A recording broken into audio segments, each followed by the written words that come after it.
Well, right now, President Trump is arriving in the Netherlands ahead of the NATO summit. That alliance summit comes only days after the U.S. launched those strikes on Iranian nuclear facilities, and as Israel and Iran have now agreed to a tentative shaky ceasefire. This historic summit could also unite the alliance around a new defense spending pledge among the 32 member countries. President Trump has long been critical of the amount of money other countries contribute compared to the U.S. He wants them to endorse a goal of spending 5% of their GDP. So let's get out to NewsNation's Joe Khalil. He is live at the White House with more. And Joe, the president really just now stepping off of Air Force One.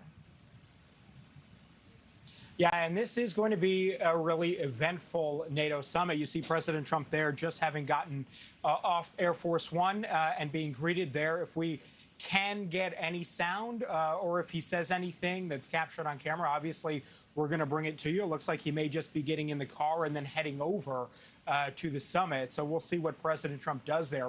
Nichole, before the strikes on Iran Saturday, the focus of this summit was very likely going to be two things. It was going to be Ukraine and Russia's continued aggression there in the war, and also the defense spending commitments from European countries, as you talked about. And both of those things are very much related.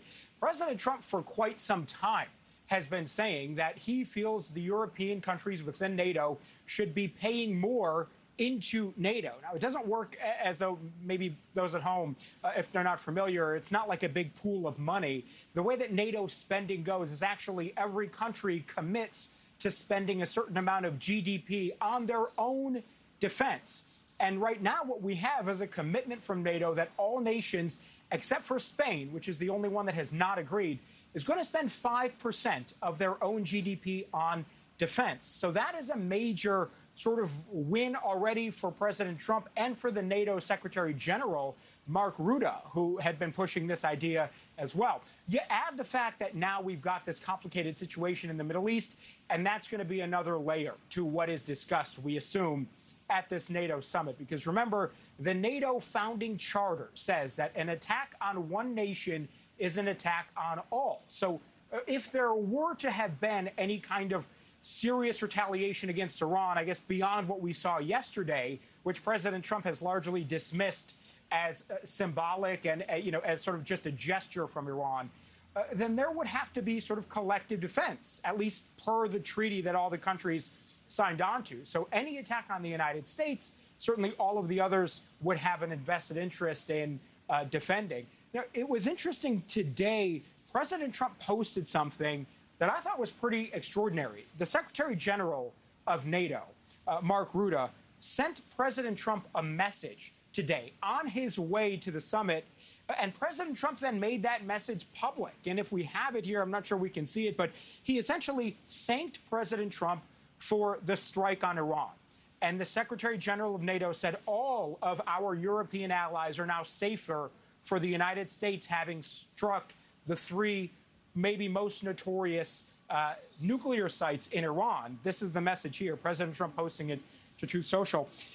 Then Mark Rutte went on to say that the commitment for all of the NATO countries to spend 5% of their GDP on national defense is, and I'm quoting here, your win, speaking to President Trump. That is perhaps the most welcoming message that President Trump has gotten from a NATO official, from any sort of European official for a long time. There had been this kind of speculation President Trump was an outsider at these kinds of events. But that message really, I think there's a reason that President Trump shared it.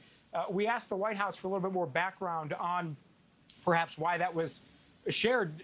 It is sort of a shift in the discussion around President Trump as it relates to NATO. So as he comes in here, you could argue that there are already a couple of pretty important and strategic victories that the administration has notched from this summit. Now, what beyond the defense spending and the sort of platitudes here, we will find out. But obviously, this is going to be a big big couple of days, and coming off of a pretty chaotic situation in the Middle East, this White House has its eye on all of it. Nichole. Right. Joe Khalil following it all in Washington. Thank you. Thank you for watching. Subscribe below and download our NewsNation app right now on your phone, and you will get fact-based, unbiased news for all Americans.